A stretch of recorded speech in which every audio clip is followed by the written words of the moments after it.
Oh, my soul, worship his holy name. Sing like never before. Oh, my soul, I will worship your holy name.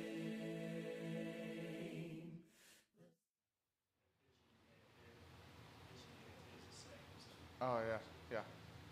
Alrighty, let's go ahead and get started tonight.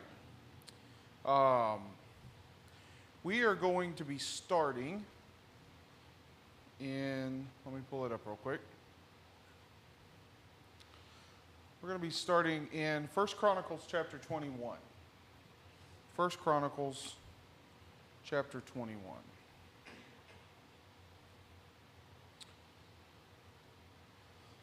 Alrighty, so what we talked about last week was the names, or we finished up with the names of Satan, and then we also did Genesis chapter 3, which is the fall of man, remember? And so we studied how Satan had an interaction with Adam and Eve, and he used the image of the serpent or the snake to have that conversation with them. And so tonight we're going to go through the other three sections in the Old Testament that deal with Satan showing up in one reason or another, all right?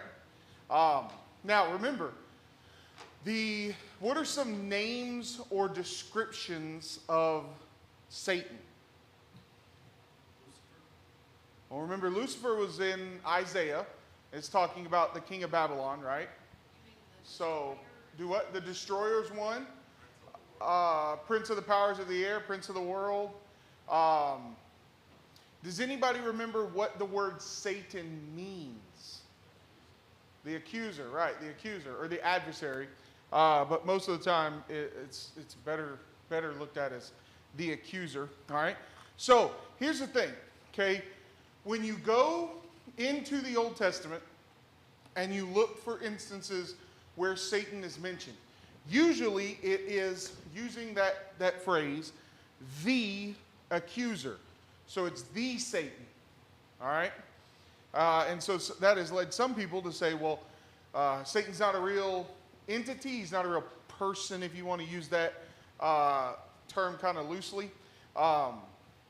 It's led some people to say, well, that's not actually Satan. Satan is the devil is completely a New Testament concept. It's not an Old Testament concept. But here's the truth. Does God himself have a proper name? Can you think of one?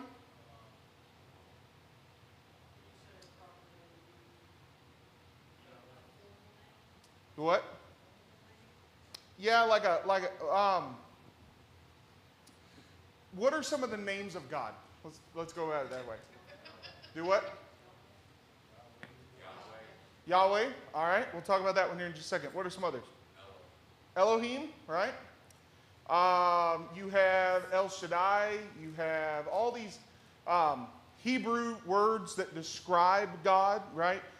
The only one that could be used as a proper name, which in reality we aren't sure if it was originally a proper name, as it were. You know, okay, so there's this push in the modern day to call Jesus Yeshua and God Yahweh and so forth. The problem with that is the word Yahweh, which is Y-H-W-H, it didn't have any vowels in it. Old Hebrew had no vowels. It was all consonants, okay? Over time, as Hebrews started getting around other languages, they added vowels. That way, they could kind of pronounce those words, and they could say those. They could write those words, and it would make sense, and so forth. But old original Hebrew doesn't have any vowels. Okay, it's written all capital letters with all consonants. Okay, so the word Yahweh originally was never ever said out loud. Okay, so we don't actually know how they would pronounce that word, because even up until the time of Jesus, that word was never pronounced. Okay, It was just that's why if you look in like the King James or some of the old translations, you'll see the word Jehovah. Jehovah is a transliterated version of the pronunciation that some people think is how you pronounce Yahweh. Yehovah, because YHW, which would be a VH. So Yehovah, okay? But other than that, and that one's kind of a different situation, because that one is not necessarily a name that people would call him, but he was the name that is translated like I am, Jehovah, and so forth, that he would use. And they would not even, if they came to that word in the Old Testament, they would say Adonai or Yehovah or Jehovah, because they wouldn't pronounce YHWH, okay? So most of the time when you find these names of, if you want to call it, things in the spiritual realm, right? They're descriptions of it, okay? So for instance, you have, Jesus has a name because he is a person, right? He was a person, he is a person, however you want to phrase that. But most of the time when you find Satan or a description of Satan or the devil in the Old Testament, it's a description of him more than it is a proper noun. You go to the New Testament and you'll have the proper name or the proper noun, Satan. But even then, it is speaking of this concept of him being the adversary or the accuser. All right? So in Hebrew and whatnot back then, does accuser mean something different than it means now? Because when you say accuser, I'm thinking you did this. I would think Satan would mean more tempter, because pretty much so how he got everybody and then and now is he tempts us to do something. Right. So when we get to the book of Job, you'll see why it's the accuser. All right? All right, so let's dive in. First Chronicles chapter 21. All right? And we're going to do this just like we did last week. We'll get as far as we get.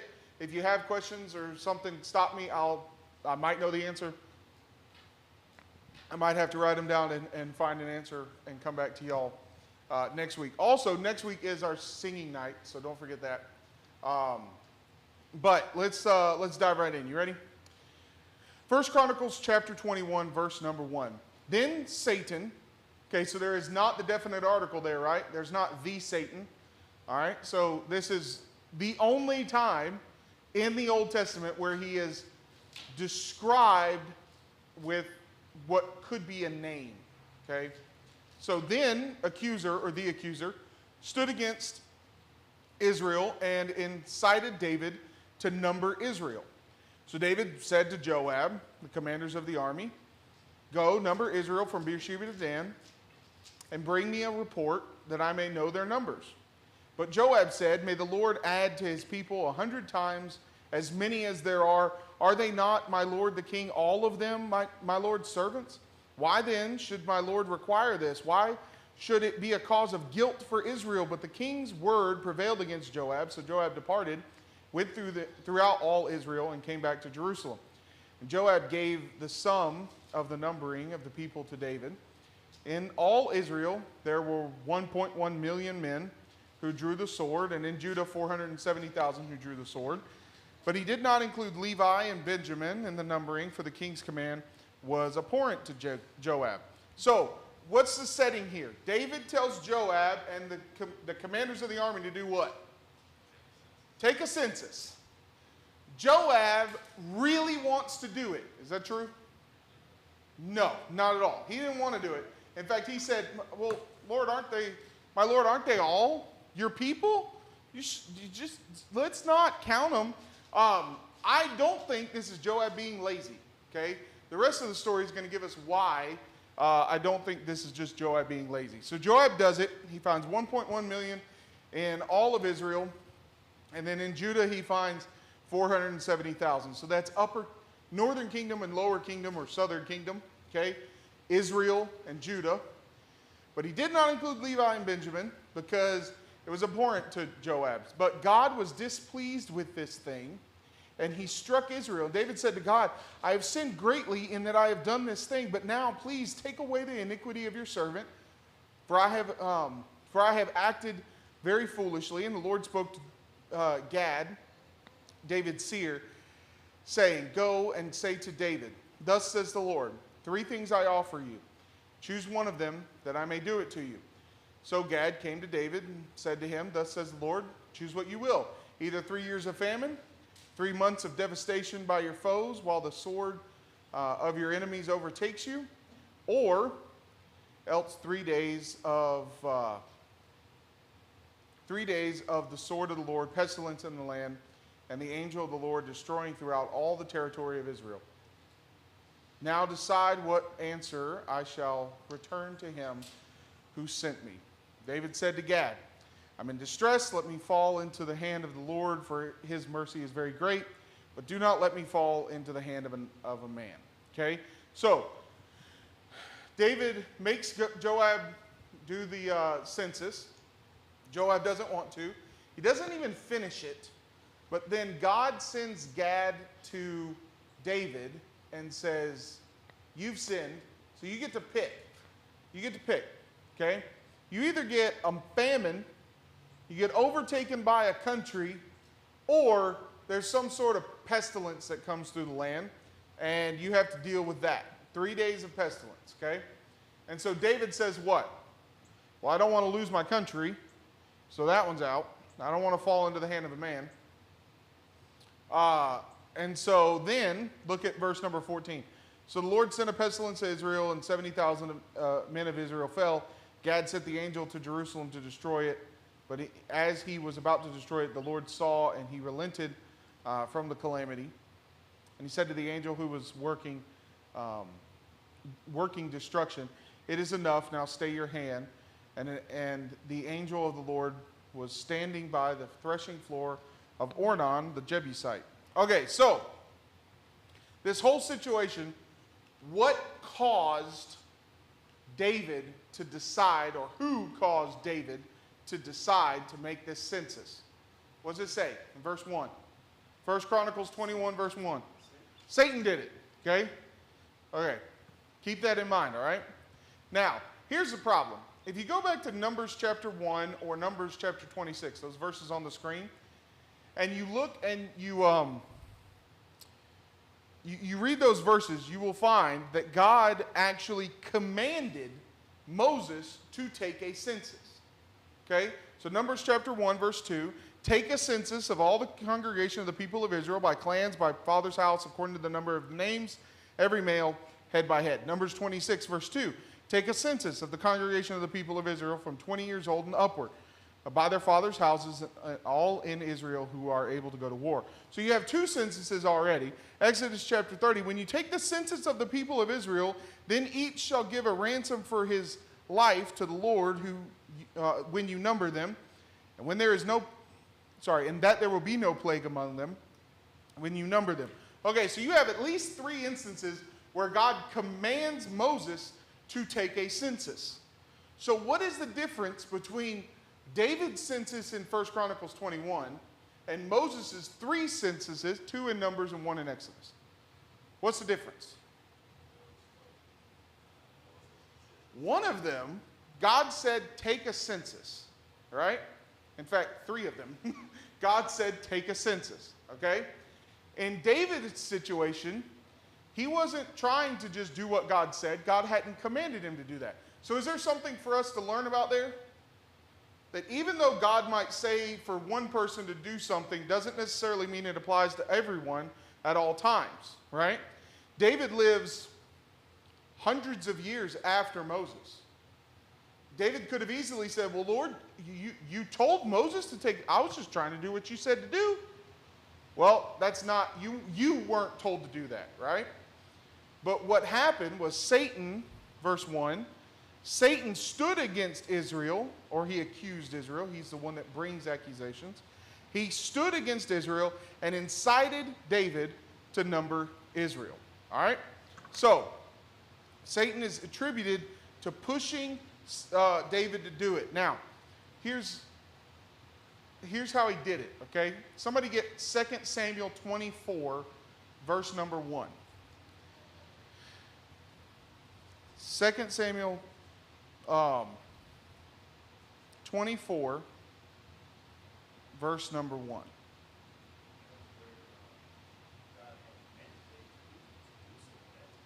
Do what?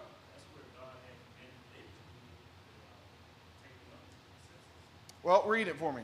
2 Samuel 24, verse 1.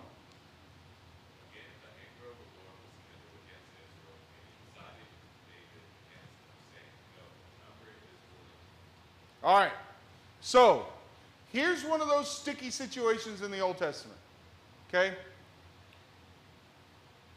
2 Samuel 24, verse 1 says that the angel of the Lord was kindled against Israel, and he incited David against Israel, saying, go and number them. But in 1 Chronicles 22, 1 Chronicles 21, it says that Satan is the one that did that. Okay? How is that possible? How does the angel of the Lord tell David in 2 Samuel 24 to go take the census, but in 1 Chronicles it says that Satan is the one that did that?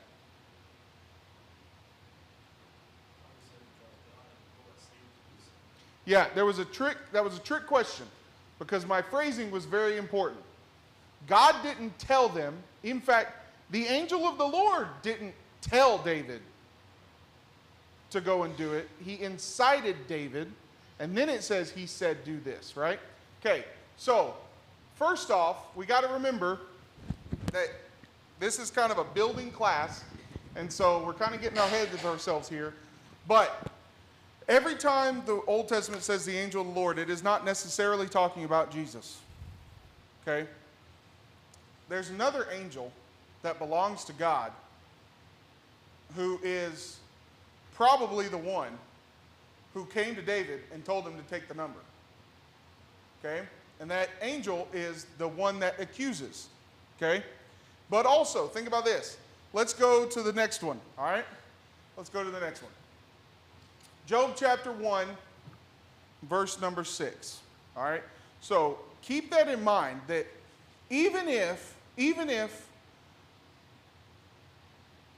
1 Chronicles and what was that? 2 Samuel 24. 1 Chronicles 21, 2 Samuel 24. Even if that isn't talking about Satan when it says the angel who belongs to the Lord or the angel of the Lord, even if it's not there, in Job, Satan is allowed to do something that is contrary to the person that he's doing it to. Okay? So let's think about this. All right. Job chapter 1, verse 6. Now, there was a day when the sons of God came to present themselves before the Lord, and Satan, or the Satan, that is the, it does have the definite article in the original. And the Satan, or the adversary, the accuser, also came among them. And the Lord said to Satan, from where have you come? Satan answered the Lord and said, from going to and fro on the earth and from walking up and down on it. And the Lord said to Satan, have you considered my servant Job, that there is none like him on the earth, a blameless and upright man who fears God and turns away from evil? Then Satan answered the Lord and said, does Job fear God for no reason? Have you not put a hedge around him and his house and all that he has on every side? You have blessed the work of his hands, and his possessions have increased in the land. But stretch out your hand and touch all that he has, that he will curse you to your face. And the Lord said to Satan, behold, all that he has is in your hand. Only against him do not stretch out your hand. So Satan went out from the presence of the Lord. Okay, so what happens then? What happens next? Satan has this conversation with God. In fact, we're going to talk about verse 6 here in just a second. But Satan has this conversation with God, and he says, have you considered Job? And Satan says what? You've protected. You got a hedge of protection around him. Have y'all ever heard people praying for a hedge of protection? Okay, that was my whole childhood. We prayed for a hedge of protection every morning before I got out of the car for school, while right afterwards, or right before that rather, we had prayed to put on the armor of God.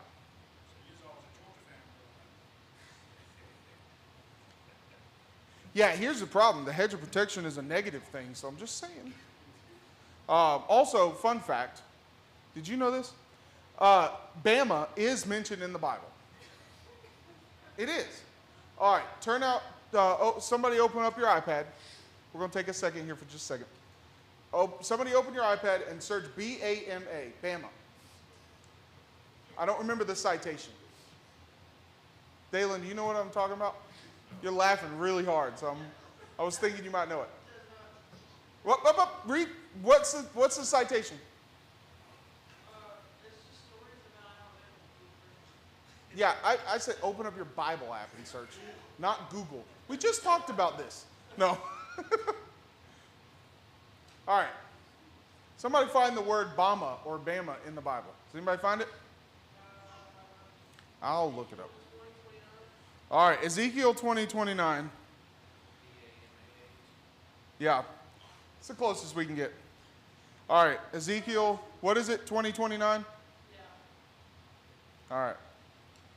And I said to them, what is this high place which you go, so its name is called Bama to this day? I don't know if y'all knew what a high place is in the Old Testament, but it's a place of idolatrous worship. Anyways, okay, so the hedge of protection is negative, but so is Bama, so we're even. All right, we're even. Anyways, all right, so every time you go to Tuscaloosa now, just look at those statues of the old coaches and think, the Bible predicted this. No.